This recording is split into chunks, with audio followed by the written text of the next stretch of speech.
Your eyes and your vision are under attack. Damaging blue light from the sun, your phone, your computer, your tablet, even light bulbs and car headlights is constantly bombarding you. The good news is our eyes actually already have a line of defense to counter the effects of blue light. This defense is made up of 3 pigments called carotenoids. MacuHealth with Micromicelle, the only supplement with the exclusive patent on all 3 macular carotenoids and Micromicelle technology. With more screen usage and indoor time, myopia, also known as nearsightedness, is increasing and getting worse in children. Now, certified eye doctors can prescribe MiSight One Day, the first and only FDA-approved soft contact lens to slow myopia progression in age-appropriate children. Visit CooperVision.com to find a Brilliant Futures certified eye doctor near you. Hello and welcome to the Open Your Eyes podcast. I'm Dr. Kerry Gelb, the host of the documentary Open Your Eyes. Please visit the film's website at openyoureyes2020.com, featuring interviews with more than 50 optometrists from around the country sharing information on eye care and eye disease. If you're new here and you like our interviews, press like, subscribe, share, and hit the bell to get notifications of great new interviews. Also, please leave comments. Every person over 40 years of age will get presbyopia. So what is presbyopia? Today's guest, North Carolina optometric physician, Dr. Rachael Wruble, has given this topic a lot of thought. Dr. Wruble is a well-known educator, lecturer, clinical investigator, and industry writer. Dr. Wruble, thank you for joining me today. Thank you for having me. So I want to start off with the different types of refractive conditions that as eye doctors that we have to deal with on a regular basis. And then we're going to dive deep into presbyopia. Sounds like a plan. So let's start with myopia. Perfect. Well, myopia is when close objects look clear, but distance objects appear blurred. You may hear it as nearsightedness, and it sounds different. You're going, I'm nearsighted, but it's you can see up close, far away is blurry. And myopia is an epidemic that occurs in about half of the global population. By the year 2050, it just keeps growing and growing. And we experience symptoms like eye strain, headaches, squinting, blurred vision far away.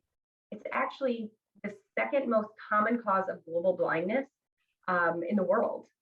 So it's continuing to rise. We see it in patients every single day. Patients that have high myopia or high nearsightedness are actually at a higher risk of having retinal detachments. So really important to get those checked out. Do you think myopia is a vision condition? Now it's considered more of a disease. Where do you fall on that very interesting question? You know, it's always been considered a vision condition, but the thing is myopia can cause disease. If your eyeball's longer than an average patient, that causes more nearsightedness, and it puts you at risk for eye disease that could lead to blindness. So how about astigmatism? Let's talk about that. Yeah, that's that big word that you hear. You call it stigmatism, but it's astigmatism. It's an imperfection in the curvature of your cornea. I always like to talk to patients, think about a normal eye as being shaped like a basketball, nice and round. But with an astigmatism, your eye is shaped more like a football. It's a little more oval shaped. So when light enters your eye, it refracts differently. It doesn't go straight through. It may cause things like headlights, soaking off of headlights, or glare, halos. About 33% of the US population have some degree of an astigmatism, and that can be corrected in your glasses and contact prescriptions. And what's the percentage of people in the US that have astigmatism? The prevalence of astigmatism is around 32%. And let's talk about hyperopia now. Yes, hyperopia is something that we can have even at birth. It's farsightedness, so opposite of myopia. It's a common vision condition where you can see distance objects clearly. You may see, you're the person that can see a mile down the road, but up close, things may start to get blurry. You need to squint clearly to see your phone or your computer, or your eyes may feel tired or strained at the end of the day. You may even get headaches after doing close work tasks like reading or writing. It is something that we have at birth, but it can go away as we get older. Between age 3 or 4, it starts to go away, but then it can come back. And what's the prevalence? Prevalence of hyperopia is around 10%. So about 14 million in the US have hyperopia. Now let's talk about presbyopia. And if you could tell us the difference between presbyopia and hyperopia, because patients get very confused about that. Yeah, that is one that is easily confused because both of them, presbyopia and hyperopia, you can't see up close.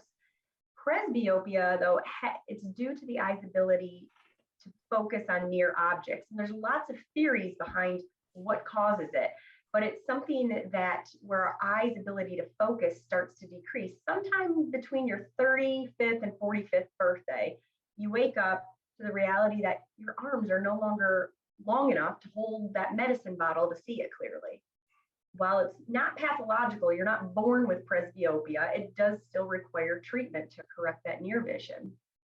And those of us that have presbyopia, it's really a pain in the neck. Now I'm wearing special contact lenses for presbyopia, and we're going to get into some of the new discoveries with these new eye drops for presbyopia, which I know during research, we had Dr. Bobby Symes on the show, and he was saying when they were doing research on the presbyopic drop, then when they had to take it away from the patients, they were not happy because they were so excited about having these drops so they could read up close. So we're going to get into that in a little bit, but what's the incidence of presbyopia? How big is that market? Yeah, so I always like to talk to patients about presbyopia. It's like death and taxes. It's one of our life certainties. It's going to happen. It's inevitable. And it can occur in right now it affects 128 million people in the US around age 40 and 2 billion worldwide. I mean, that market is huge for those that we can't see up close. I know it's just starting to hit me a little bit, and I'm ready for some new treatments to avoid those little reading glasses at the end of your nose. Dr. Wruble, you're giving away your age. I know. Wait till you catch up to me. So you talked about focusing before, and loss of focusing which is presbyopia.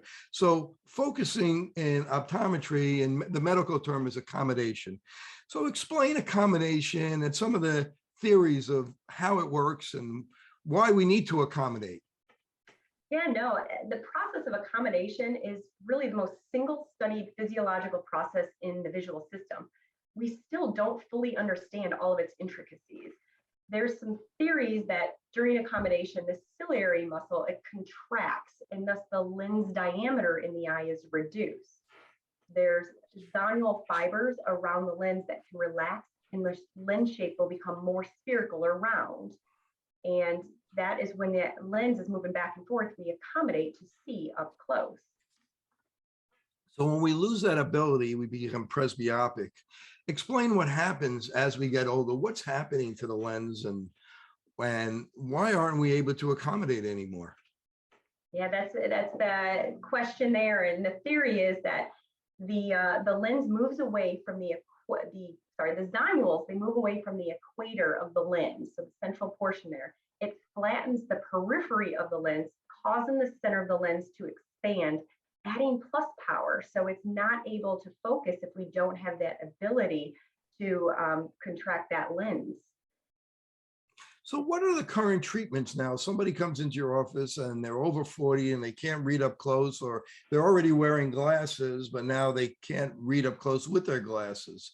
So what are our options right now, presently? Well, currently we have contact lenses, a lot of options in contact lenses as far as multifocal contacts that may have a bifocal or near vision enhancements in them. We've got, obviously, glasses are an option. Monovision contacts, wearing one eye for distance, one eye for near. And really, those are our only options we can give patients right now. And then there's surgical procedures we can talk about as well. Yeah, so we'll talk about that, the corneal inlays, and if somebody has cataract surgery, multifocal IOL. So we're going to get into that. But now the new discovery are these drops. You know, they're using a drop called Pylocarpine now that has recently been approved by the FDA. And that was a drop I used many years ago for glaucoma, to give away my age. And, you know, it was funny. We would use that drop and we'd have patients that would have these tiny little pupils and they would be able to read. And I always wondered why we weren't able to use that for people who were presbyopic. But back in the day when we had 1% and 2% and 4% pilocarpine and some of the smaller percentages, people used to get a lot of side effects and a lot of headaches. But before we go into the constricting, the pilocarpine type drops, let's talk about lens softening agents. Novartis has been working with R-lipoic acid, which actually softens the lens of the eye. Can you talk a little bit about that? Yeah, you're exactly right. Their drop is an ester. It's a lipoic acid and choline that penetrates the cornea when you put it in. And what it does is it reduces the disulfide bonds that are between the lens proteins that occur with age. And the thought is it's restoring that lens elasticity that allows us to accommodate and focus up close. And how far is Novartis away, do you think, from getting this one approved? You know, last I heard, their phase 2 study was completed. And so they're getting to the point for Novartis, the phase 2B. So they haven't gone through phase 3 with the FDA yet. So it's getting there, but it is a different mechanism than all of these other drops out there. So we did a podcast with Dr. Sines, Bobby Sines, and we talked about keratoconus. And keratoconus, we talk about cross-linking and making the cornea stiffer. But this is the opposite. We're making the cornea softer. We're making the lens inside the eye softer. So we're using an opposite approach of softening the lens inside the eye so it could actually focus again. You got it. And it's actually showed to help near acuity by the 15th day of taking it. And by day 91, they were showing that patients were seeing better up close, about 20/40 vision, using it twice a day. The disadvantage is that it may not be good for those later presbyopes that are already, past that point, that still have the ability to accommodate in the lens. I know that Dick Lindstrom at the University of Minnesota has been working on this for a while. And, we look at alpha lipoic acid really as a supplement. A lot of people take R-lipoic acid, alpha lipoic acid, because it's kind of a one-of-a-kind, super antioxidant, anti-inflammatory type of supplement. You get in alpha lipoic acid is in potatoes and it's in green vegetables.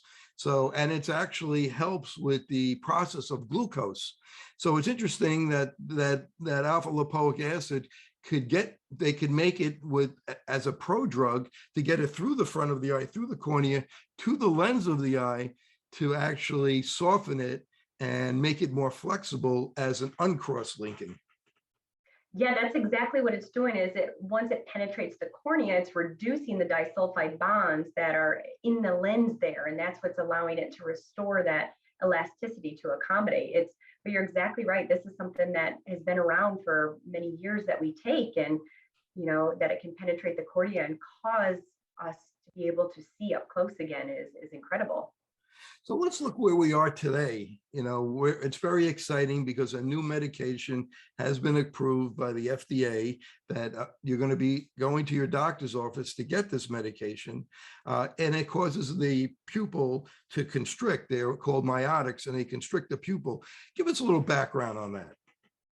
Yeah, so the thought behind it is if a myotic constricts the pupil, it will allow one or less rays of light in our eye, giving us the pinhole effect. You may have been in your doctor's office and they held up a little device that has all these little holes in it, and you have to look through it. And you may see better if you have one hole, or if you hold up like a paper towel holder and you look through it, you may be able to focus through it easier because there's less light rays going into your eyes. So the thought is if we can make your pupil smaller, we'll give you a better depth of field, create a pinhole effect where you can focus up close. It blocks out all the peripheral rays that can create blurred vision. So talk to us about this new medication that has been approved, Vuity. It's an Allergan product. Eye doctors are very familiar with Allergan. They make a lot of products for the eye, a lot of medications. So talk to us about it. Yeah, so Allergan developed Vuity. Allergan's an AbbVie company. It's a low-dose pilocarpine of 1.25%. And just recently is the first and only FDA-approved eye drop to hit the market for presbyopia. It's gone through clinical studies where it shows it's improving near and intermediate vision. So you think of reading and computer vision without impacting any distance vision. So you're driving at night or in the rain, you still can see the exact same. It's 1 drop a day, and it lasts for mild to moderate presbyopia, and it lasts about 6 hours for the day. So it's and it can work as soon as 18 minutes too. So it's quick acting, lasts for your daytime, and FDA approved, which is huge. And so how long do you think it lasts? Does it get us about 6 hours, any more or less, or do we don't really know yet? Well, with FDA, it's 6 hours, but it could last longer. We're really excited to have samples in our office soon to start trying it on patients.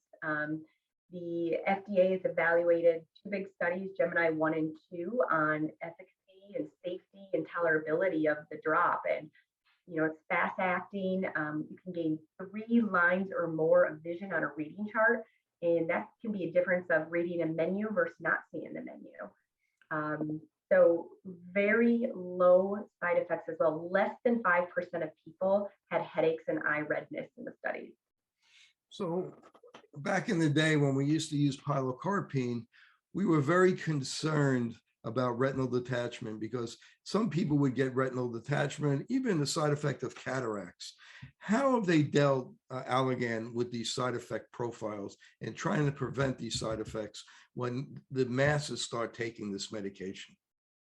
Yeah, it is still pilocarpine, but in the studies, they did show that the development of retinal detachments was extremely rare.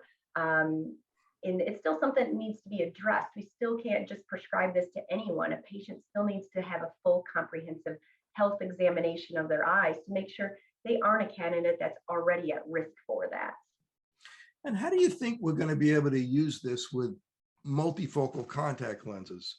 So we have certain patients, they obviously they need distance vision, so they're in a multifocal contact lenses.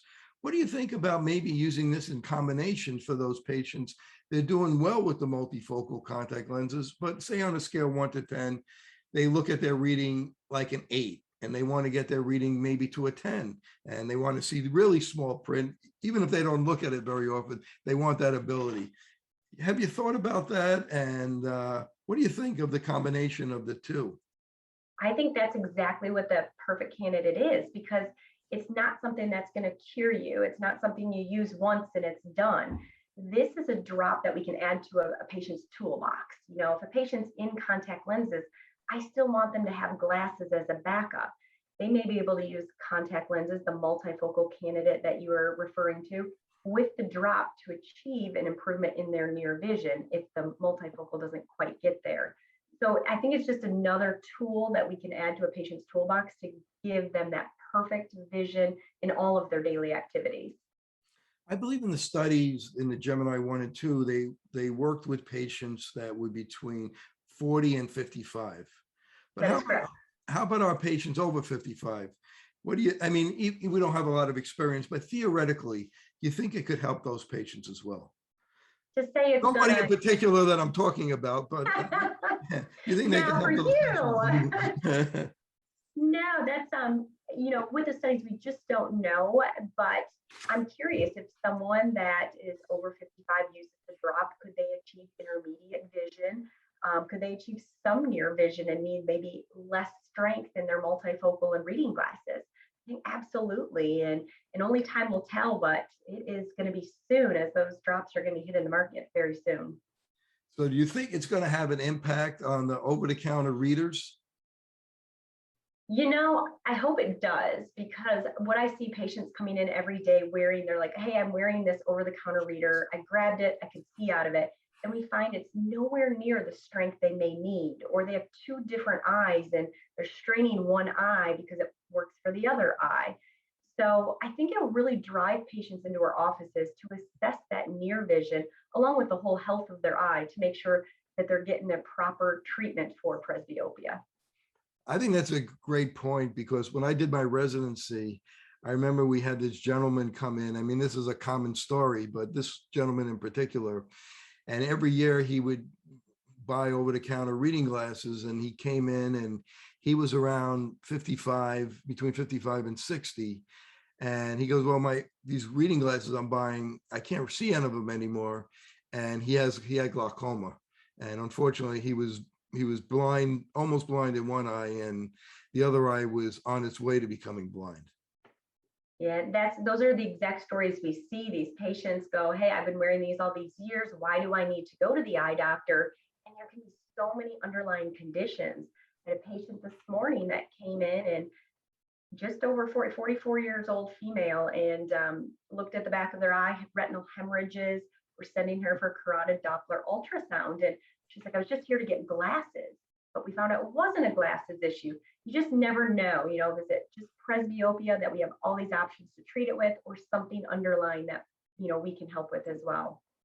The technology in the optometrist's office is so incredible. We're able to see capillaries in the eye at around 10 microns. And disease happens in the eye before it is happening in the heart, the kidney, the brain, many times. And there's close to 300 systemic diseases that manifest in the eye. And as an eye doctor, you have to be an endocrinologist, you have to be a cardiologist, you have to be a neurologist, because the eye is so complicated and it affects so many different parts of the body. So it really is an issue when somebody just keeps buying reading glasses over the counter and they never really get their eyes examined. You're exactly right. We're all of those things. And it's true. The eye is the window to your soul or your body. I mean, we can see so much that you may not have any idea what's going on. So really important to get those comprehensive eye exams. So there's a company called Lens Therapeutics, and they're coming out with a drop that has a cyclidin in it. And this is an interesting product where it doesn't affect the ciliary body. Can you talk a little bit about that and where there may be some advantages of it? It's not FDA approved yet, but they're working on it. Because let's talk about some of the other drops that are in the pipeline. Yeah, so the aceclidine that you're referring to, it's a muscarinic acetylcholine receptor agonist. And what it does is it's causing pupil restriction in the sphincter muscle of the iris, so the colored part of the eye.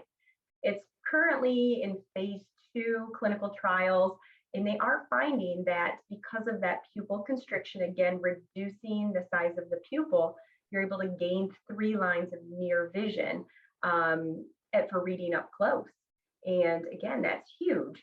Our concern is how long will it last? And they're thinking maybe 4 to 5 hours. And, will that really help all presbyopes, or is it just those mild to moderate presbyopes? So it really only is working on the sphincter muscle versus some of the other drops that are working on the ciliary muscle that preserves distance vision. So the concern is that distance vision could also be affected.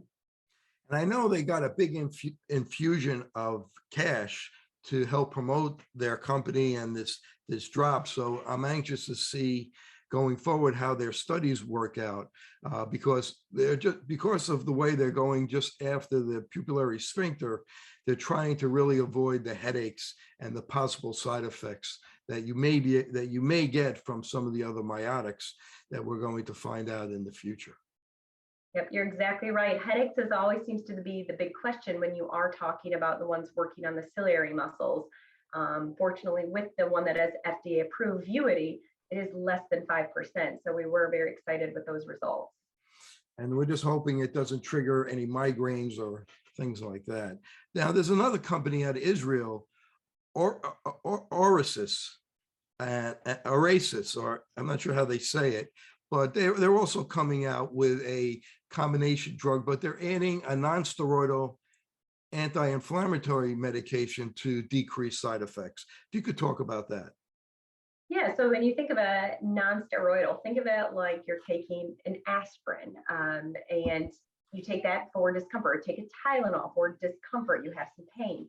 So they're adding this NSAID or this non-steroidal into the medication to reduce a ciliary spasm that may trigger a headache or light sensitivity.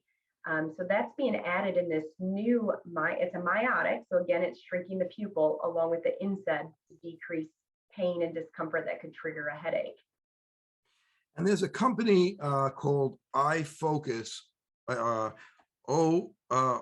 Pharmaceuticals, and they're working with a Colombian ophthalmologist, and they actually have 4 medications in their drop. If you could speak a little bit to that. Yes, this one I've read about. They have pilocarpine, which is found in some other medications, Avuity that's FDA approved, but this one also includes phenylephrine, phentermine, and ketorolac. And so you've got 4 medications in one bottle to help improve near vision. The concern I would have is side effects, of course, with all of these. Ketorolac, again, is one that's going to be more for a pain reliever, decrease that ciliary spasm that could lead to headaches. This is not through the FDA right now, but it's the same. The combination of the 4 is to cause a pseudo accommodation effect, again, allowing you to see up close for about 8 hours. And there's iNova, and they have a very interesting concept because it's more of a delivery system.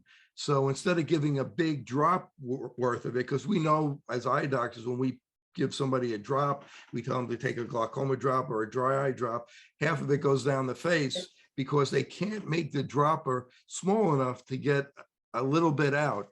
And this is going to be able to give micro doses. If you could speak to that a little bit. Yeah, you're exactly right. A lot of companies are looking at the different ways of dosing or the development of the bottle, because you put a drop in and you're like, did it get in my eye?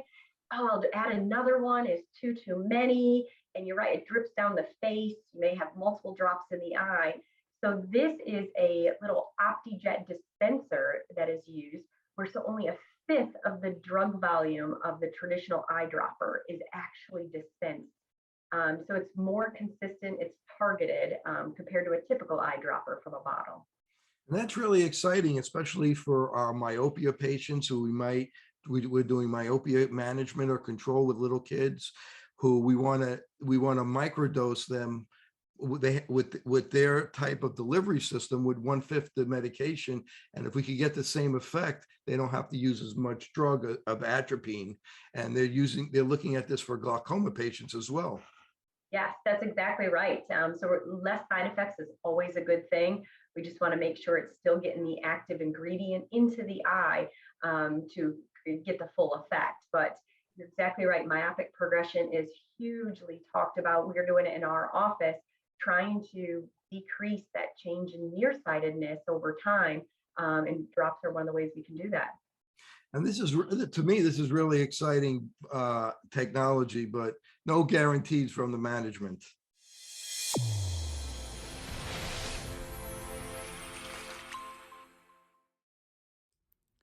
MacuHealth, your science-born and tested solutions for visual performance, macular degeneration, and dry eye syndrome.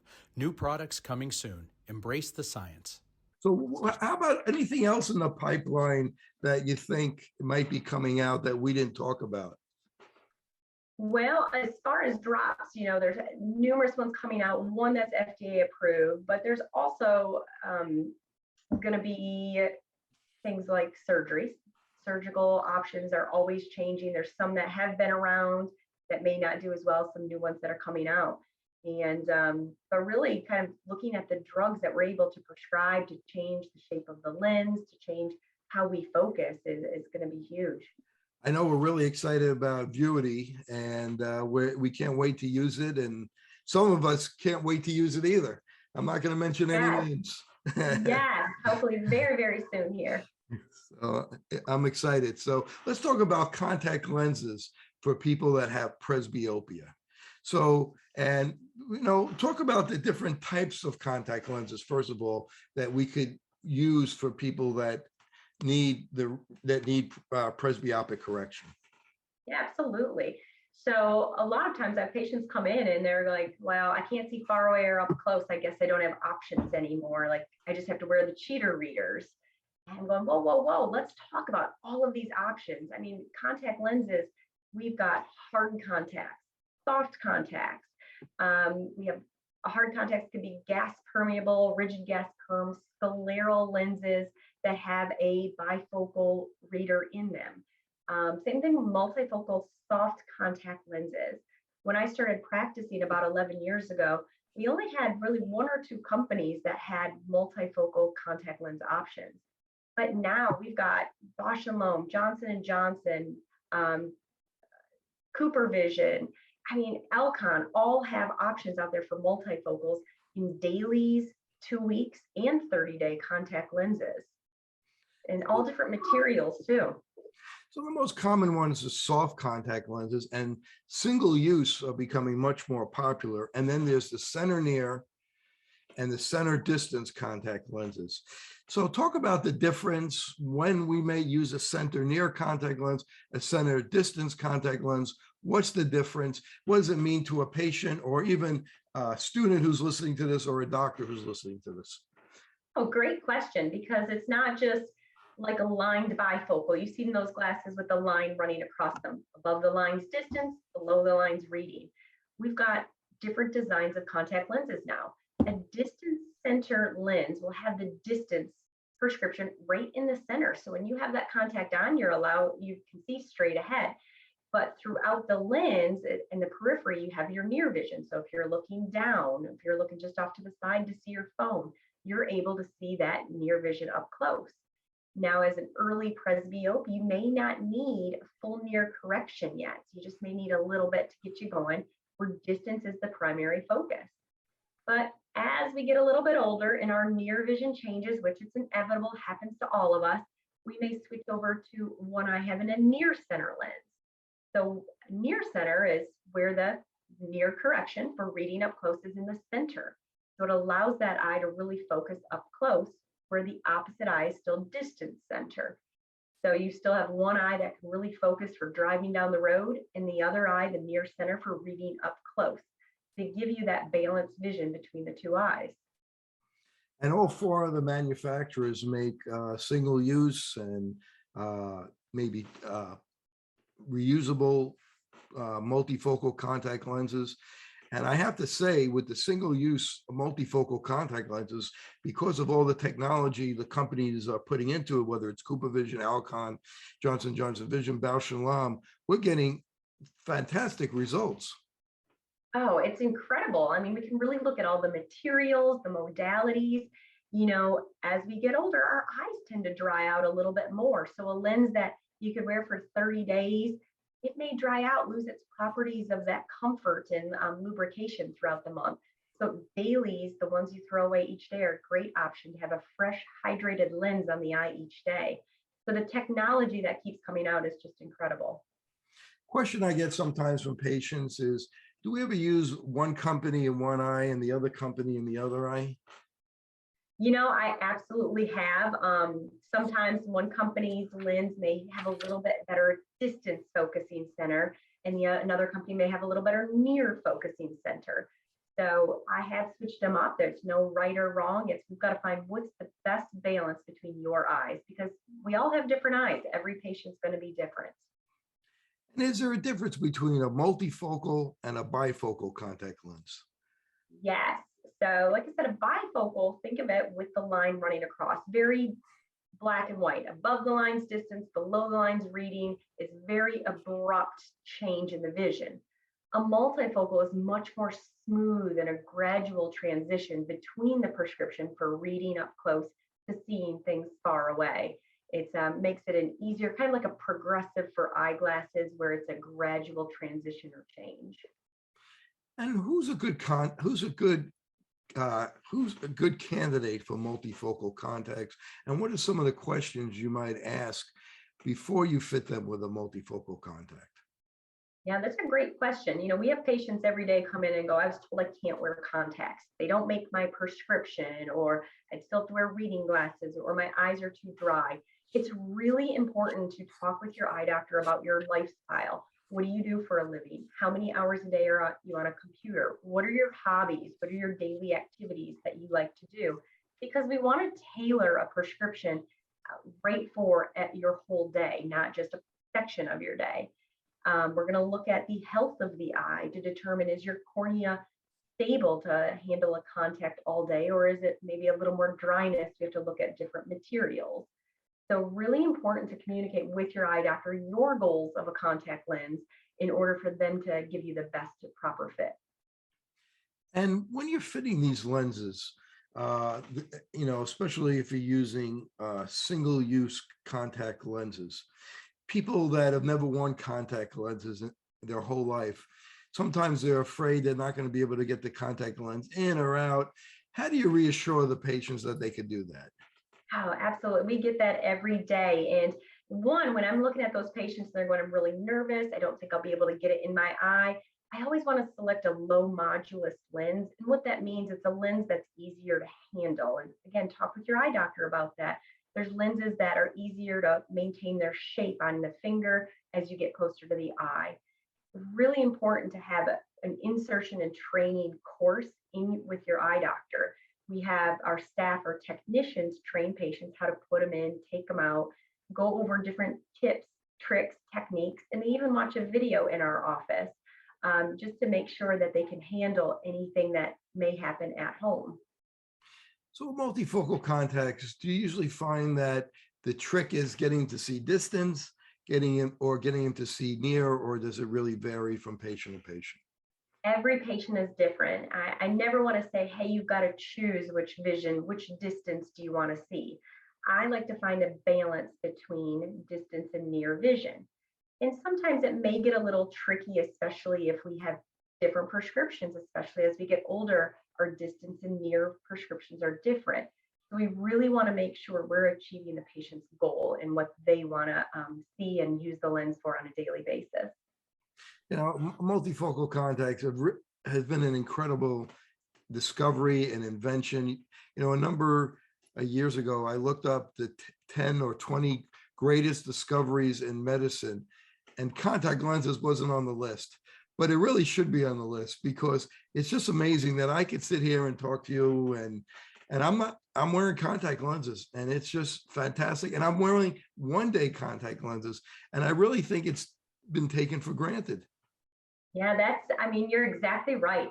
Contacts is one of the things I love to fit on patients. I had a patient in here just an hour ago, severe dryness, doesn't like to wear her glasses. She's on Zoom calls every day and she sees her big chunky glasses.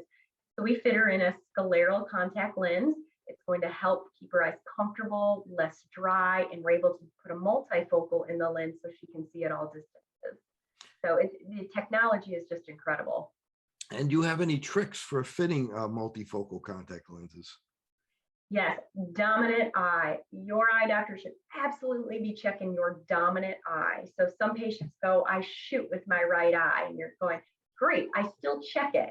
I have found a police officer, he said he shoots with his right eye. We found he was left eye dominant during the eye exam. He ended up having to get a gun that had the scope for left eye and said he shoots better. So that's really important because your dominant eye is the one that wants to see distance. So if you're really focusing on one eye with a distance centered lens or monovision with a distance contact, that has to go on your dominant eye in order to be more successful. Explain what monovision is, and is there still a place for monovision? Yeah, monovision has been around for a long time with contact lenses before multifocals came out. What it means, it's a contact lens that you may have worn as a teenager to see far away. You didn't have any near trouble. But as we hit that magical number around 40, near vision starts to decrease, and you may still wear a distance lens to see distance far away. But in the opposite eye, we change the power a little bit, allowing you to focus up close. So you have one eye for distance, one eye for reading. And it's great for patients that are going, great, I don't want to put on reading glasses all day long. The drawback is you may lose a little bit of depth perception, and you may lose one area of distance, like intermediate or reading, because we only have two eyeballs, but we have distance, intermediate, and near vision. We can't correct all three with only two lenses. So there are some drawbacks to those. Are patients still wearing them? Absolutely. They've been in them for years. They're comfortable. They've made it work. But with the new advancements with multifocals, it's really been amazing to switch patients over to allow them to see at all distances and get better depth perception. And how about if you have astigmatism? Can you wear multifocal contacts, or are there multifocal contacts for people with astigmatism? Yes, we get that question all the time because we still have patients that say, I have an astigmatism, I can't wear contacts. Not only can our astigmatism patient wear contact lenses, but now we have 3 companies out there that have multifocal astigmatism contacts. It's a game changer. Not only can we put the astigmatism in there to correct the shape of your eye, but the multifocal to see far away and up close. I mean, this is a good time to really to say thank you to the big manufacturers of Alcon, CooperVision, Johnson & Johnson, and Bausch & Lomb, because they're putting millions and millions of dollars into R&D, so patients out there could get these very sophisticated contact lenses in a very simple way. And you know, it's important that we support them, because without them, we wouldn't have the products that we have and be able to wear multifocal contacts. And I could read up close, I could see distance, thanks to their technology and all the money they put into R&D. You're exactly right. And it's incredible how fast they are creating this technology. I mean, these are lenses, the multifocal astigmatism lenses are fairly new to the market in just the past few years. And it's just, you know, it makes you wonder what's going to come out next. Every once in a while, a patient asks me if they have color ones that are multifocal. Are you aware of any color ones that are multifocal?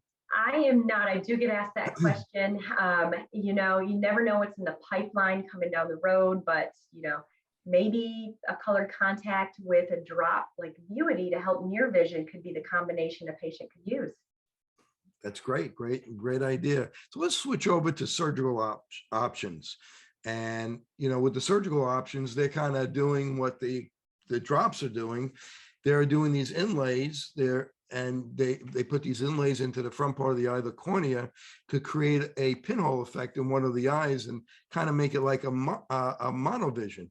If you could talk a little bit about that. There was a raindrop, which I don't believe that is available anymore because there was some inflammation because they were putting it more in the anterior stroma. But if you could talk about the camera lens, the raindrop, and the philosophy behind these surgical inlay implants into the eye, those little discs. Yeah, so the corneal inlays are additive technology that can be removed if the patient's unsatisfied. So you're exactly right. They're placing it, they don't remove any tissue whatsoever. It allows them to, in the future, go in and do new technology with it. Only a few companies right now went through the FDA trials to get these devices to market. So the camera inlay is the newest one that I'm familiar with. And it's really good to help with monovision. Again, that one eye distance, one eye near. It's placed in the non-dominant eye. So again, going to be more that reading eye, creating that pinhole pupil effect. So making that pupil appear smaller or function as it's smaller, less light rays coming from the periphery to give them a better depth of focus up close so they can see. In the opposite eye, again, that's still for distance. We want to maintain that distance vision for driving down the road. And the inlay has not found a strong following. You know, we had some surgeons in our area right out of the gate when it started a few years ago, really excited about it, but not seeing that used as much anymore. There are some newer technology that a surgeon recently told me is going to be coming out to correct that near vision. So let's turn our attention to people who have cataracts. Explain what cataracts are, and then they have cataract surgery, and then they have intraocular lenses, or we call IOLs. Yeah. So we have patients that come in. When they come in, we evaluate the lens in their eye. We say the lens is clear or the lens is cloudy.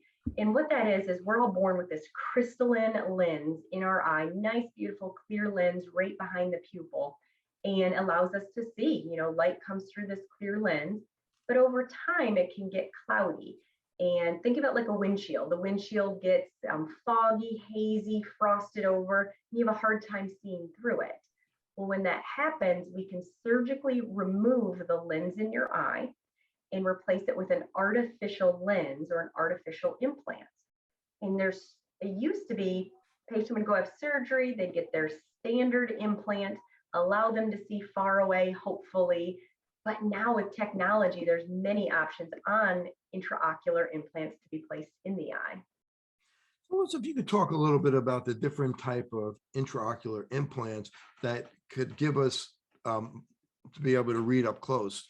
So the multifocal implants.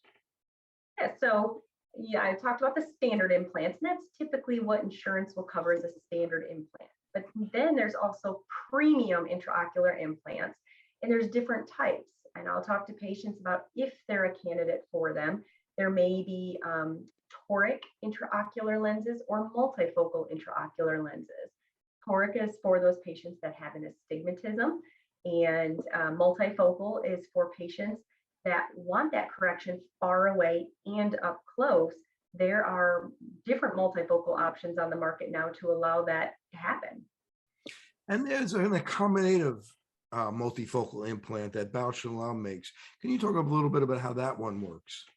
Yeah, Bausch & Lomb makes the only approved accommodative intraocular lens called the crystalline lens, which remains, it's really good for patients. I have a lot of patients get it. It corrects that near vision, allowing that eye to accommodate over time, because our prescriptions still may be changing. So you get an implant at a younger age, your accommodative system changes over time, but this is going to fluctuate and flex with your accommodative system as you grow. And then Johnson & Johnson makes a diffractive lens called the Technis lens. The Symphony has been very popular. If you could talk a little bit about that one. Yeah, the Symphony is one by Johnson & Johnson. It uses these refractive echolets that appear similar to like concentric rings. Think of it like a target or a bullseye pattern of a multifocal, that found a multifocal lens, the distance centered, near centered. But it's different when light enters the eye, that light refracts differently. So it's a lens that has concentric rings with distance and near in them based on where light is entering, and where you're looking at allows you to focus to see. Do you have a lot of patients that complain about glare with those implants, and does the glare usually go away? I do. So with multifocal implants, we see a lot of patients come in, especially that first month, when they have a lot of glare, a lot of halos, especially at night. They'll see rings on headlights or in lamps on the street. And originally, years ago, we'd say, yeah, give it about 6 months, it should fade away. Now we've had surgeons in our area we tell them more like a year. Could take about a year to go away. Some patients still have those rings, those concentric rings they do see, but that vision becomes so clear for them that it's something that they've ignored over time, or it's faded over time. And Alcon has their own. They have a Panoptix lens. If you could talk a little bit about the Alcon lens. Yeah, this Alcon lens is kind of like a trifocal lens, the distance, intermediate, and reading, to provide vision at all distances. Really successfully used outside of the US for a few years, and now we're starting to see that Panoptix more here in the US.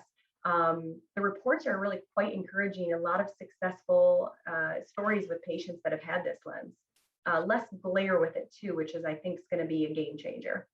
You know, I think these lenses are very surgeon specific. If you have a really good surgeon, they do really well. Patients do really well.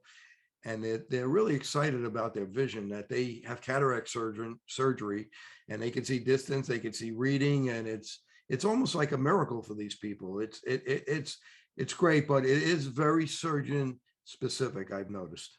It is, and I tell patients I'm very picky about when we're talking about sending for cataract surgery. What is a patient's goal? If they want that multifocal or toric implant, I send them to a surgeon that's what they do every day, all day. It's their bread and butter are these premium implants, because measurements are so important to achieve the best results. Now, for patients that may have trouble reading once they get one of these implants, or even a regular implant, and they need their over-the-counter reading glasses. So what do you think about the Pylocarpine Drops? Is that something that it's something we could combine, or do we have to be a little bit careful because of retinal detachment? You're exactly right. We don't know yet. We don't have any clinical studies stating or showing what could happen, but with a good retinal examination determining the health of the eye, I mean, it is something we could absolutely try to improve that dynamic modulation of the pupil and how it functions to focus up close. Now, how about LASIK? Somebody who has LASIK and now they're getting into their 40s and 50s. How are these drops that cause a pinhole to be able to read? How is that going to be able to combine with our LASIK patients? You know, I'm excited to try that. I have quite a few patients that are falling into that category of their pre-presbyopic or presbyopic. They had LASIK 10 years ago and they're going, I don't want to go back to reading glasses. I don't want to go back to contact lenses. So this drop could be a great option for them.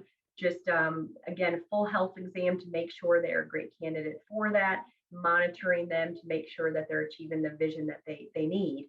You know, it's something definitely to try and maybe a better option than having another LASIK procedure that may not give them the results they want.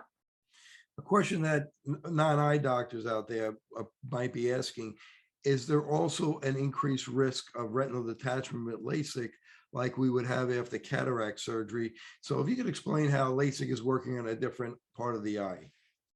Yeah, so LASIK surgery is, everyone says, oh, I've lasered in my eye. Well, there's different types of LASIK surgery, and it really is only working on the front of the eye. The part of the eye you can touch right on the front surface called your cornea. And one of the LASIK procedures is you're awake during this, so it's on the front of the eye. They may make a little flap, or think of it like a door or a hinge on the front surface of your eye. There's 5 layers of the cornea, and they'll open it up a little door, may do a little laser to adjust the thickness of the front surface of your eye and put that flap back down. That is one technique they can use. There's other techniques called PRK that are photorefractive keratectomy that more scrapes the front surface of the eye to change the shape and function of the front surface. But all of these procedures for LASIK, they're not touching the retina. They're not even touching the lens where an intraocular implant goes in the eye. It's really front surface of the eye only, so very less risk of any retinal detachment that may occur. Well, I want to thank Dr. Wruble for joining me today. Is there anything that I didn't bring up that you'd like to add to tell the audience? You know, we're talking about presbyopia today, and it's all about getting older and having birthdays and not being able to see. Well, there may be ways that we can slow that down, and we're seeing that with patients and kids even. We're able to slow down the change in nearsightedness or myopia. I think it's really important to start with your eye exam. Talk with your local eye doctor and let them know all of your concerns as your eyes will age and what you can do now for them. You know, we start to see patients in the offices as young as 6 months old. So recommended eye exam at 6 months, 6 to 12 months for your first one, then again between age 3 and 5, and then yearly after that, because the time will come where you will need glasses, but let's make sure the health of your eyes are perfect and good to go for many years. Since you brought that up, if a baby, a 6-month-old baby, has an eye that's turning in or turning out, what's the recommendation to the parents at that point? Absolutely. Please see your local eye doctor. Talk to them about that. If you see it in pictures turning in or out, let's get that checked to make sure it's not a muscle issue that's occurring where that could continue to happen, and it can actually cause that eye to not fully develop. They may have decreased vision in that eye, and it may cause decreased depth perception and can, you know, prevent them from full activities throughout life if they don't have that perfect depth perception. So it's good to get it checked out to make sure that it's nothing to worry about, or if it is, let's make sure we get some correction. So if people want to find out more about Dr. Wruble, how can they do that? Well, I practice in Charlotte, North Carolina at Belmont Eye and Northlake Eye. And I am on social media on Instagram at Dr. I Got This. I like to post all about eye-related things that I may see in my office. So I'd love to hear from you. Well, I want to thank Dr. Wruble for joining me today. She's a wealth of information, and this was a great discussion. I'd love to have you come back once we have more information about Vuity, the new eye drop. Yes, I'm so excited to try it on patients in our office. My husband, who is an eye doctor as well, will be the first patient in our office to use it. So we're very excited to try it, and it's going to be a game changer. So I'm looking forward to that discussion. For Open Your Eyes, this is Dr. Kerry Gelb. Thank you for joining me today.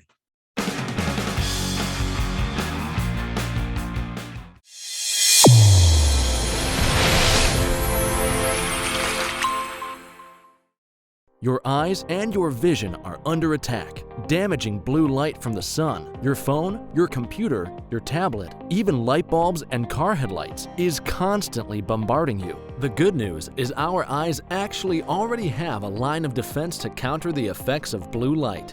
This defense is made up of 3 pigments called carotenoids. MacuHealth with Micromicelle, the only supplement with the exclusive patent on all 3 macular carotenoids and Micromicelle technology. Fitting multifocal contact lenses presents a big opportunity to meet patient needs while growing your practice. Alcon is your partner not only with our innovative portfolio, but through e-learning. Learn to enhance your multifocal strategy today with the Alcon Experience Academy. Each generation was supposed to be healthier than the last one. Lifespan was supposed to be increasing. We were supposed to be in this paradise by now. Instead of getting healthier and healthier, it seems to have gone the opposite way. Millennials were projected to be the first generation in history to not outlive the generation before them. We are certainly headed for disaster. I think a lot of people are beginning to question the whole story. We live in a time where the paradigms are shifting. And the optometrist, in my opinion, is one of the best kept secrets. The public doesn't realize about going to the eye doctor. So many different diseases actually manifest in the eye. The back of the eye is the only place in the body that you could actually see the blood vessels. Completely non-invasively, you could screen thousands of people, not just for their eye health, but for their whole body health. Because this disease is here, it's also going to be here. And I can look into the back of my eyeball, and there are expert doctors on the ground who are looking at my eyeball while I'm doing it.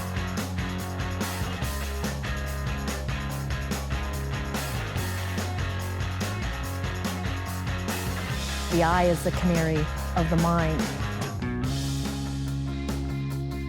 The eye is the kingdom. Will everyone please open their eyes?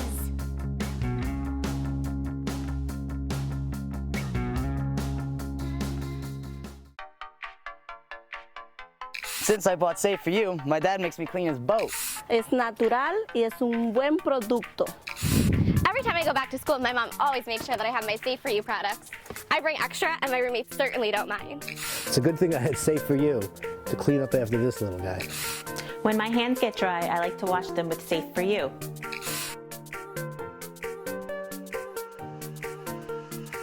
And most importantly, the reason why I buy Safe For You is because it's safe for me and you.